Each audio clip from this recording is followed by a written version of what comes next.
Welcome back into another MLS Six Pack with myself, Jessica Charman, and good friend Jason Longshore, the show where we bring you 6 of our favorite MLS stories, big or small, but they always pique our interest. Jason, how are you doing this week, and are you surviving the summer of soccer madness? It's been a little chaotic with 2 games on the road for Atlanta United and then a trip back to Atlanta for Argentina in the Copa America. It was very, very busy, and I couldn't quite keep up with what day it was last week. This week's a little bit more normal until we're back on the road to New England and Salt Lake next week.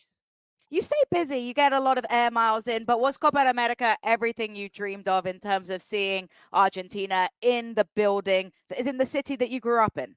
Yeah, that second goal made it all worthwhile. All the craziness with the day, all the hordes of media trying to get into the press box at Mercedes-Benz Stadium, the lines, the heat, the landing back in town about, I think, 5 hours before kickoff. All of it was worth it on that second goal. The first goal was good. The second goal, the build up out of the back and just going from back to front so quick and hearing the absolute roar in that building. It was absolutely amazing.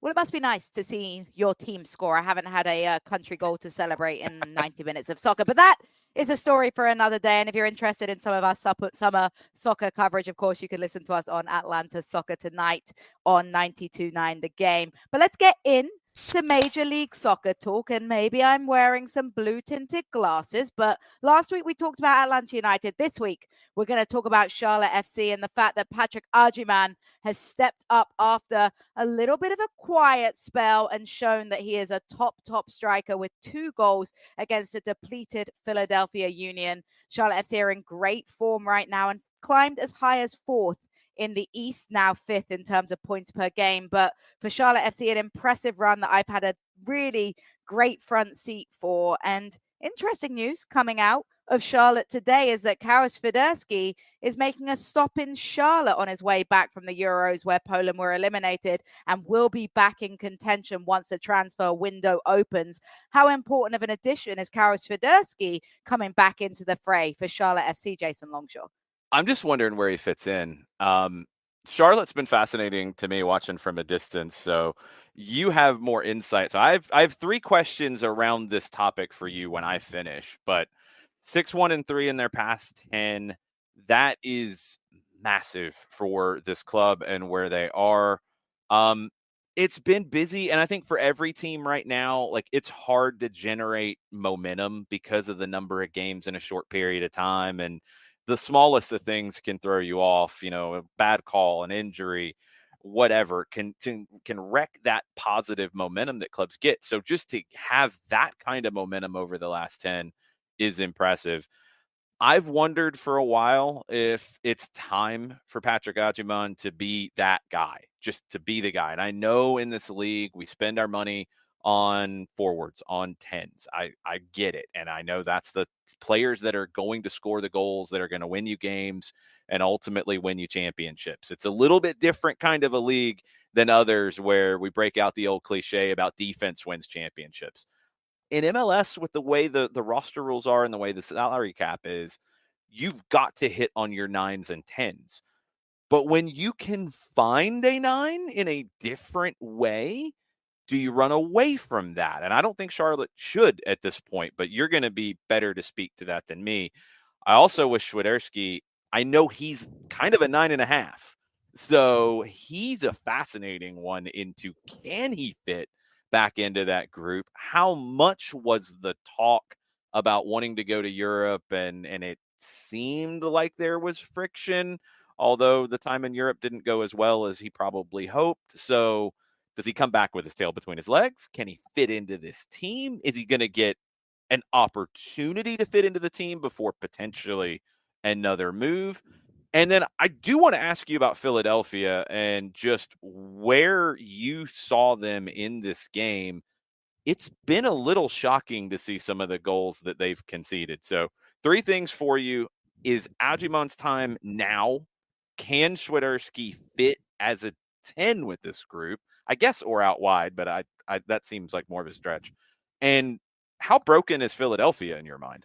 Yeah, it's fascinating really looking at the Patrick Agyemang scenario first, because honestly, one of my pet peeves with Patrick Agyemang's criticisms was everyone was talking about his lack of finishing. But anytime you pulled statistics in terms of his shots to shots on target ratio, he was up there at 50+%, which isn't bad for a forward in terms of creating opportunities, particularly with the way that he's often 2-3 player marked in games. To find those shooting angles to get shots on target when you have those players in your pathway is very impressive. And we saw his way in that second goal that's actually MLS goal of the week, by the way, the skill that he has to break players. I think he's still young. I think that he's still inexperienced. He's very humble in the way he talks about areas he still needs to develop. But strikers, all it takes is a bit of good form. All it takes is a bit of confidence.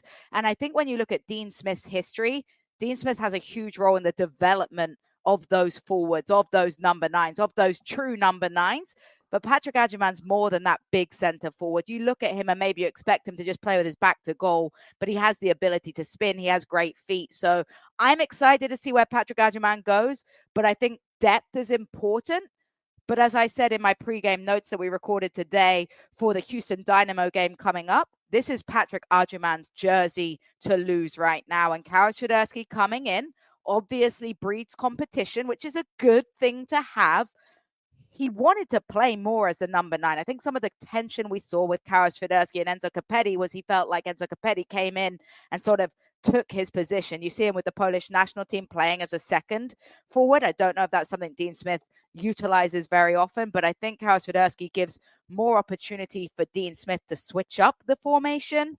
And I think that there's also the opportunity for that number 10 role. It's ironic, really, that a lot of the complaints about Karol Swiderski was he wasn't wanting to play a number 10, but right now that's the place that's most open in this Charlotte FC side. I think the fan base obviously feel some kind of way about a player that has made big comments about wanting to go to Europe and then coming back in. I encourage fans to open their arms, because at the end of the day, Karol Swiderski is a player that looked like one of the most dangerous players for Poland in the Euro qualifiers, obviously earning that penalty kick yesterday to get that goal against France, which was huge. So I'm excited to see what he can do. And lastly, Philadelphia Union. Wow. I haven't seen a team at home show so little fight. It was really, really almost sad to see. I don't know how else to explain it. Obviously, as a commentator, when you work for a team, you want your team to be doing well. But there was a lifelessness for the last 15, 20 minutes from Philadelphia Union that was almost depressing. I mean, it looked like they just wanted to get off the pitch. Obviously, it didn't help that they were being booed with every touch that went away. But it was a tough one for Philadelphia Union. I think for a side that is so well known for their style of play, it's dropped off. They're not pressing. They're not causing issues. And I think with Philadelphia Union, the biggest concern in this game was anyone that watched it saw Charlotte FC gave them 2-3 golden opportunities to start the game. But once those didn't go in, it always felt like Philadelphia Union were going to drop their heads. And I question you then, Jason, since you've thrown me with 3 questions. Is Jim Curtin on the hot seat right now? Is there an opportunity? I know that he is Philadelphia Union royalty, but what loyalty do they have to him if the results continue to crumble in this way? I feel like they should have loyalty to him, at least to the end of the season. There's always a line where you go past it and it's hard to stay in that spot no matter how long you've been there. Although Peter Vermes has tested that line for a little while now in Kansas City. Every club's different. Every either owner or general manager or sporting director, whoever's making that decision, everyone's different and has a different calculus of it. But something doesn't seem right in Philadelphia. And I'll go back one step further. As last year ended, there were opportunities for that team to not hit the reset button, but maybe at least open the next chapter of the book. And they didn't. And it's almost like they decided to run it back. You know, you bring Kai Wagner back, you sign Alejandro Bedoya to a new contract, and both had a lot of friction in getting those deals done. Both, it didn't seem like the players were all that happy to be coming back and or happy about how they'd been treated and not being brought back sooner, whatever it was in the different situations. And I wonder how much all that stuff is carried over. And then you've got a great young crop of players who are breaking through and maybe being blocked in terms of playing time. and not seeing the field as much as they should. So you're kind of in this in-between part. And I guess the question would be, does Jim Curtin feel like he's got a long enough leash to make some really difficult decisions and sit some people down? Because he's going to need to. Because Jacob Glessnes, Jack Elliott have had some shocking defensive plays for the two of them lately at center back. And if you can't count on them, then you got to change it. But he did make a ballsy decision by dropping the goalkeeper. I mean, he played the third string goalkeeper in an MLS debut, an 18-year-old. That decision to me, and I understood that they have let in a lot of goals, that's the bravest decision you can make, changing a goalkeeper, throwing in a youngster. I think that some of these decisions, like you mentioned, of sitting experienced defenders might be less brave than switching your goalkeeper. I don't know. For me, because we're not talking about Andre Blake being sat. We're talking about the second strings, Oliver Simley being sat and going to number 3. I think going from 2 to 3 is not the same jump as going from 1 to 2 or 1 to 3. I don't think it's the goalkeeper that's as much of the issue. There's a few issues, don't get me wrong, but I don't think there is as much of an issue with goalkeeper. I think it's the center backs in front, and I think it's a little bit of the system and the style of play that frankly has just run its course.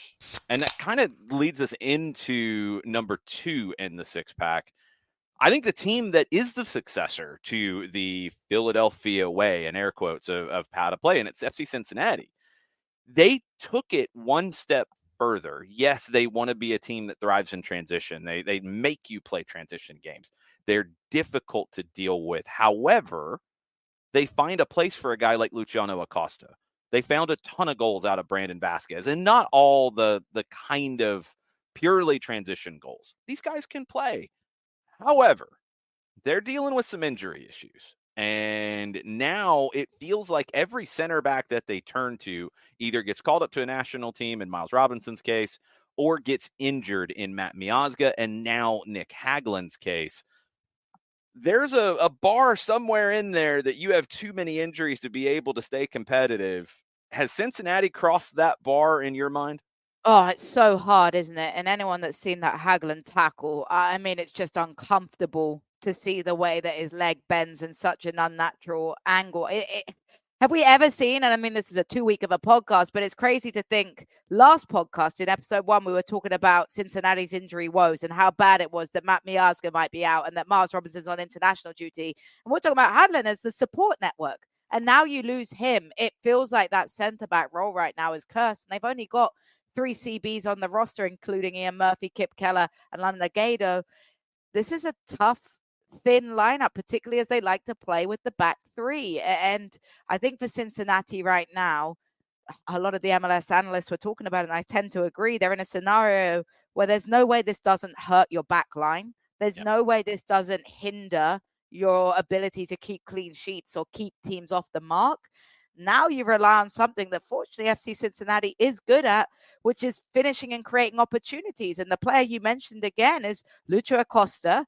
And if FC Cincinnati are able to pull themselves out and up by their bootstrings, face this adversity, and still find a way to compete for the Supporters' Shield, Lucho Acosta is going to be the reigning and the new MVP of this league, because he will have to do something for FC Cincinnati in terms of be that metronome even further than he was last season. Yeah, I think Cincinnati is just in a situation where you're going to have to really consider, if you're Pat Noonan, some kind of drastic moves. Now, you're going to get Miles Robinson back eventually. You would expect. You're hoping in a while, though, right? You're hoping for a very long while? I mean, it should be at least a couple of weeks, at least. You know, the U.S. should get out of their group after a win in the first match of the Copa America. Then, you know, it depends on where you finish in the group. There's a lot of things that could come down to what the expectation is. But you'll get Miles Robinson back, and he should be pretty fresh because he's rotational, I think, with the U.S. men's national team at this point.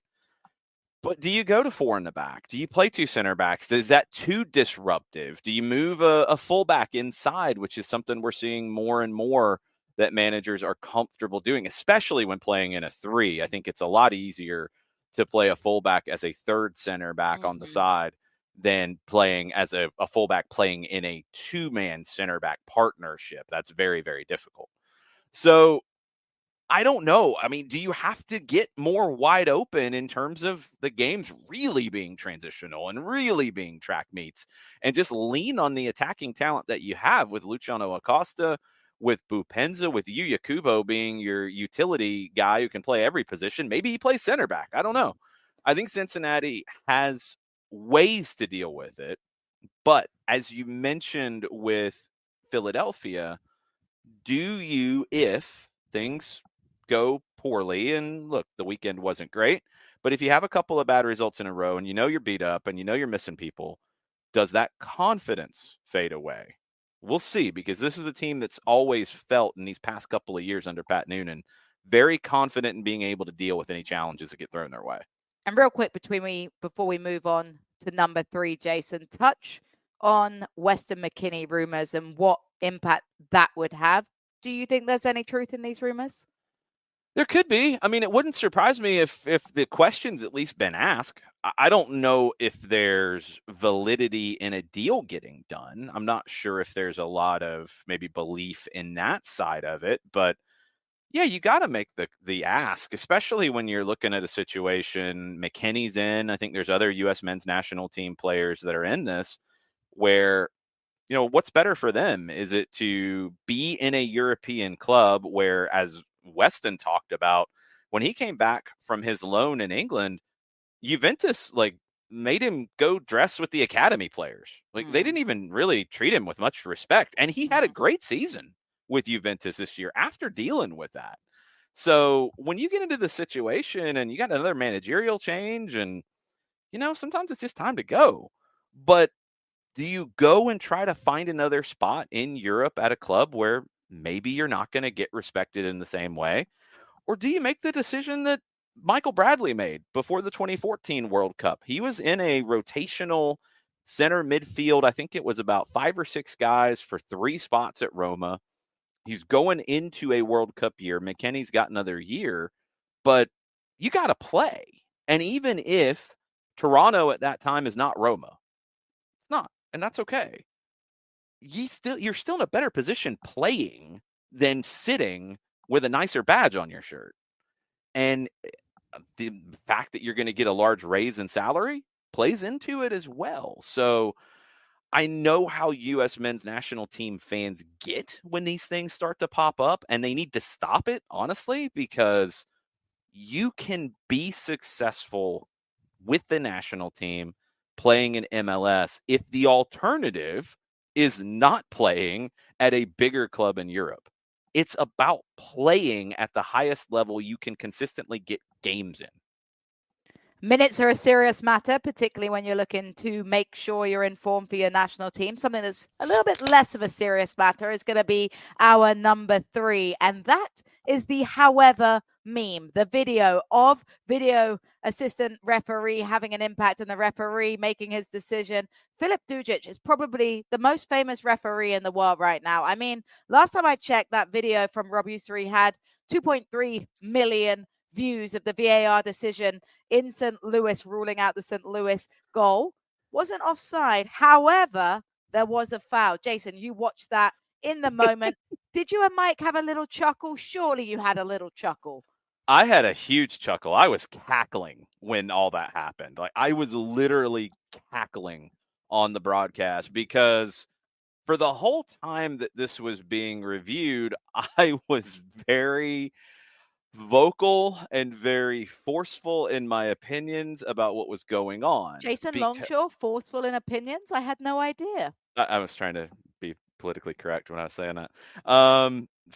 Look, I think I'm on the side of the GK Union in this one. I've had this conversation with Brad Gazan because it's the second time that something like this has happened with him specifically in a game that I've called.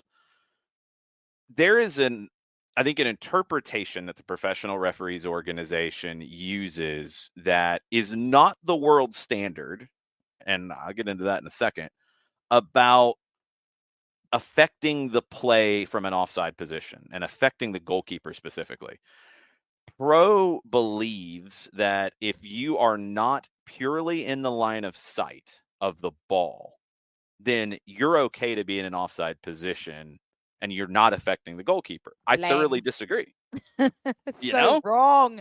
So wrong. And I jump in as a former goalkeeper. I'm sure Yeah. Brad is saying the same because it affects your decision making. It affects how much you're willing to position yourself. It affects how quickly you can react in case they make a touch. It's more than just vision. It's everything that plays into the mental state of a goalkeeper and even the innate stuff that you're trained to react to. Just having that presence there in your periphery has a difference. So I'll take you back behind the curtain for a second. When I filled in for Moadu on Bally Sports South for one of the crazy COVID games of 2020 with no one in Mercedes-Benz Stadium, Caden Clark scored for the Red Bulls against Atlanta United. It was a great volley from just outside the 18. Daniel Royer was in an offside position a little bit closer than Schau Klaus in this situation, although maybe not that much closer. But he's in an offside position, and they allowed the goal to stand because he was not between the ball and Brad Gazan. He was off to the side, but still in the field of vision. And on the broadcast, I was forceful in my giving my opinion about that should have been offside because it's impacting the goalkeeper's ability to make a play, which is when you get into what the law says, that's what we're getting into, impacting the play. Well, the head of the professional referees organization at that time, Howard Webb, was emailing our good friend Kevin Egan, who I was on the call with, during the second half of the game to tell him that we were wrong, probably mostly me, about what was being said.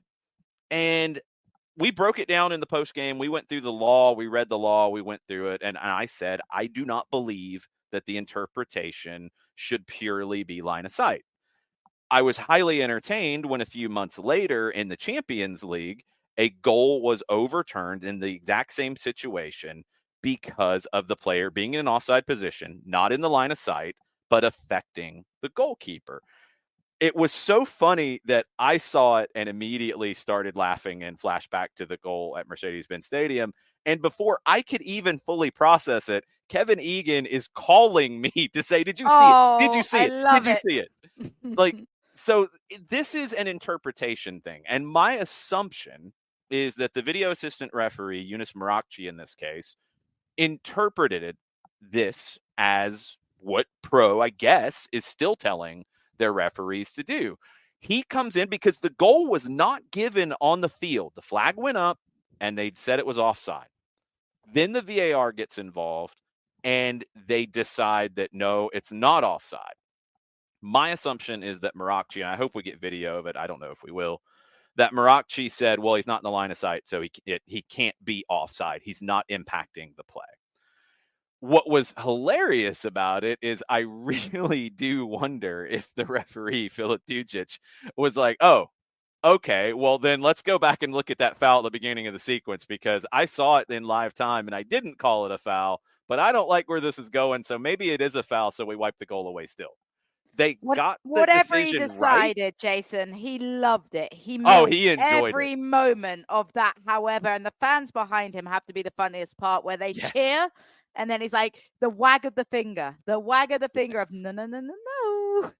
He thoroughly enjoyed it, and I would love to hear all of the conversation behind it. I am assuming we won't get it. Maybe we will this weekend. Who knows?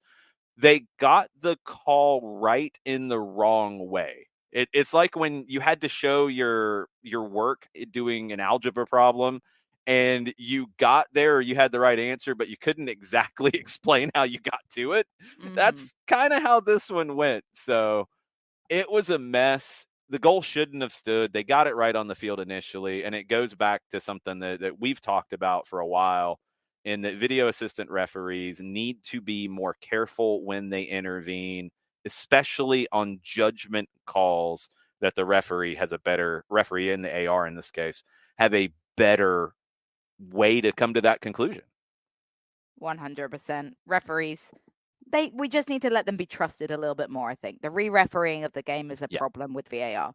Yeah, get involved when you have something that the referee didn't see or didn't know, and that's where the VAR can really be useful. Video, I thoroughly believe in having replay in the game.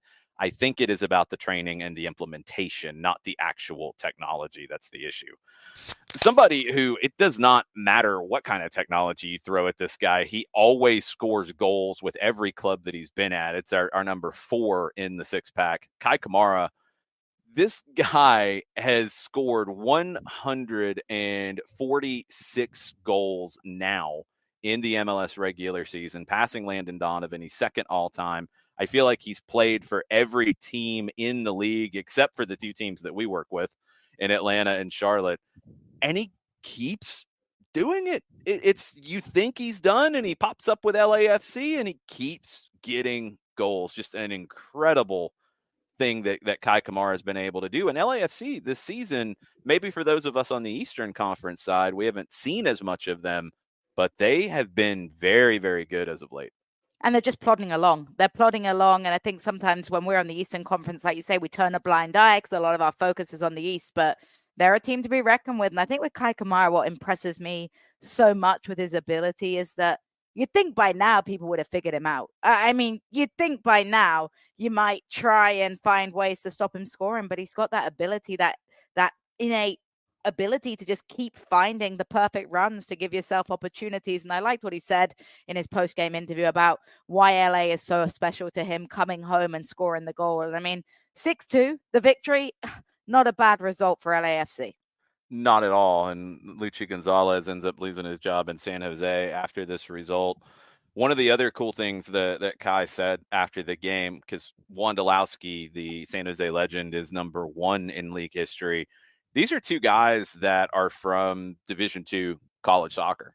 And Kamara talked about how he was always kind of chasing Wondolowski at that time. And he's really happy being second behind Wondolowski. Pretty wild that the top 2 goal scorers in MLS history are going to be products of Division II NCAA soccer. And I hope it changes people's opinions. It's the same as Patrick Agyemang. Patrick Agyemang, one of the biggest talking points in the league right now, began his college career at Division III. So, I think one of the biggest mindset changes that has to happen, and we preach it all the time as a Division II player, go where you're going to get the best experience. Just how we talked about Weston McKennie. Yeah. Go somewhere that you're going to play. Go somewhere that you're going to be valued. Go somewhere where the culture suits you and you'll thrive. We don't need to get hung up on the divisional things all too often. Another dominant team right now is Columbus Crew. And Columbus Crew coming back after a great result, 4-0, and that highlight reel from Cucho Hernandez bagging another hat trick with a great performance in front of net. And he's one of a few players right now in the league that has 3 regular season hat tricks. Cucho may have been the star on the score sheet, but the star in the stadium was Aidan Morris, and a tearful goodbye as he looks to move over to Middlesbrough.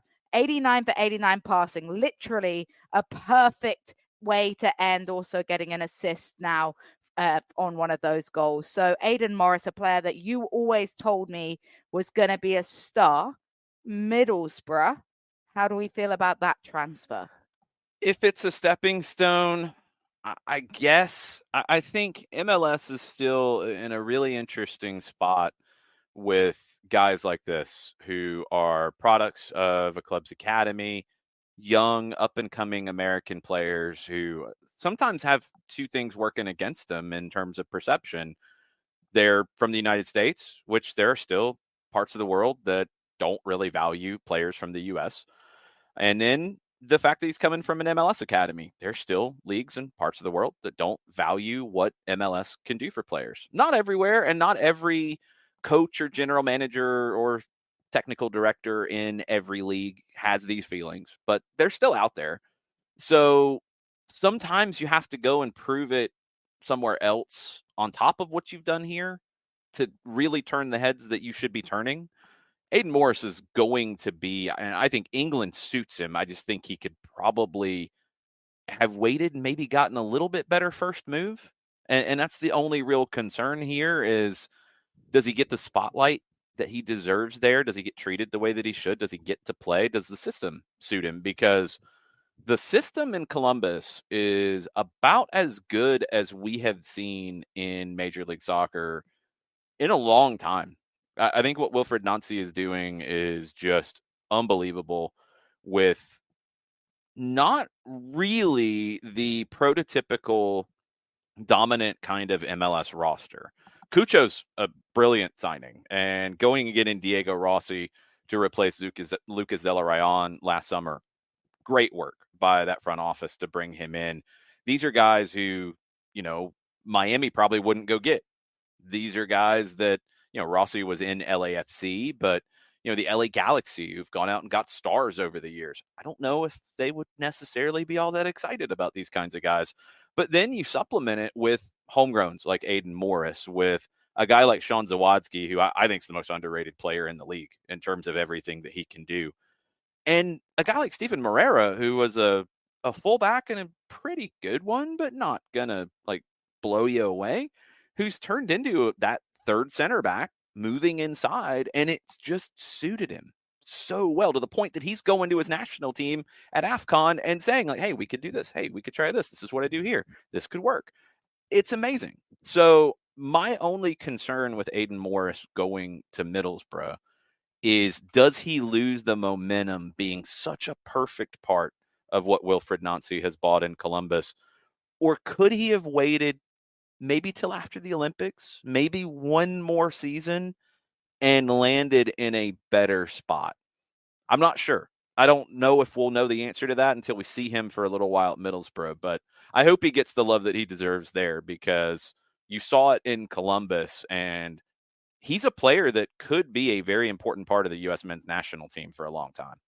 Definitely think so. Just like his buddy Darlington Nagbe, one of the very good midfielders that he had to learn under as well. Yeah, when you can play next to somebody like Darlington and add those elements. And I think it's a really good shout, because I think that's been the change that you've seen in Morris, is adding bits of Nagbe's game to what Morris does well, not trying to play like somebody he's not, but just adding a little bit. And that's what Wilfried Nancy has been able to create, such a wonderful team that really suits the system, and guys developing in that system as well. Let's move on to the last one in the six pack. Another team that is about the system, the New York Red Bulls, bringing through young talent and playing really, really well right now. I said it early in the season after seeing how Emil Forsberg fit into this group. And this is kind of an interesting thread that we did not intend in the six pack, of talking about Philadelphia and their style, and how Cincinnati kind of took that and moved on. St. Louis kind of took what Red Bulls did and maybe tried to move on, but maybe haven't progressed the same way. I think Red Bulls, who started all of this in Major League Soccer, have maybe moved forward the biggest step this year in terms of being a team that can press and disrupt and break you at times, but also can really play. And it's these young guys coming through that have all clicked that is making them so good right now. An unbelievable hybrid. I think that's the best way to describe it. They know how to disrupt. They still have that core in their DNA that makes them so difficult to play against. But when they get the ball down, they move it. They don't fear having the ball like you see in quote unquote fully pressing teams. And I think it's just inevitable right now that they're a team to watch. I mean, 9 games unbeaten at home. It's a fortress. It's a difficult place to go and play. And I think for the Red Bulls right now, they're setting the standard of maybe where the evolution of successful teams needs to go when you look at having a pressing style, also having players coming up into your team that can do the ball work, because there's no good just kicking the ball away now. Teams have learned how to defend that. Give them the ball and we'll make you make an error. No, we'll break you down as well. We can do both.